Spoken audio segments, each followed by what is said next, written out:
మరో breaking news చూస్తున్నాం. ఇవాళ తెలంగాణ సచివాలయంలో రాష్ట్ర ముఖ్యమంత్రి రేవంత్ రెడ్డి ఉన్నత స్థాయి సమీక్ష సమావేశం నిర్వహించనున్నారు. గత నెల 28 నుండి ఈ నెల 6 వరకు నిర్వహించిన ప్రజాపాలన కార్యక్రమంలో స్వీకరించిన దరఖాస్తులను పరిశీలించి తదుపరి చేపట్టాల్సిన చర్యలపై రివ్యూ చేయనున్నారు.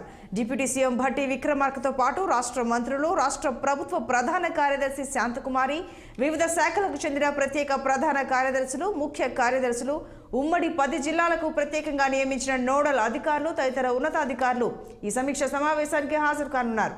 ఈ సమావేశంలో ప్రజాపాలనపై ప్రత్యేకంగా రూపొందించిన వెబ్సైట్ prajapalana.telangana.com.in ను ముఖ్యమంత్రి ప్రారంభించనున్నారు.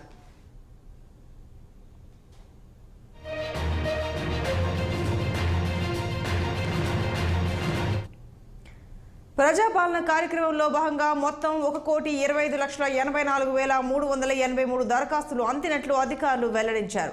వీటిలో 5 గ్యారంటీలకు సంబంధించి 1,05,91,636 దరఖాస్తులు రాగా ఇతర పథకాలకు సంబంధించి 19,92,747 అప్లికేషన్లు వచ్చాయి. రాష్ట్రంలోని 16,392 గ్రామ పంచాయతీలు, 710 మున్సిపల్ వార్డుల్లో ప్రజాపాలన గ్రామ సభలను నిర్వహించగా ఆ గ్రామ సభల్లో 1,46,46,293 మంది పాల్గొన్నారు. ఈ కార్యక్రమంలో 3,714 అధికార బృందాలు పాల్గొనగా 44,568 కౌంటర్లను ఏర్పాటు చేసి దరఖాస్తులు స్వీకరించారు. ప్రజాపాలన సజావుగా జరిగేందుకు 10 ఉమ్మడి జిల్లాలు, జీహెచ్ఎంసీలోని 5 జోన్లకు ఒక్కొక్క సీనియర్ ఐఏఎస్ అధికారిని ప్రత్యేక పర్యవేక్షణ అధికారులుగా ప్రభుత్వం నియమించింది.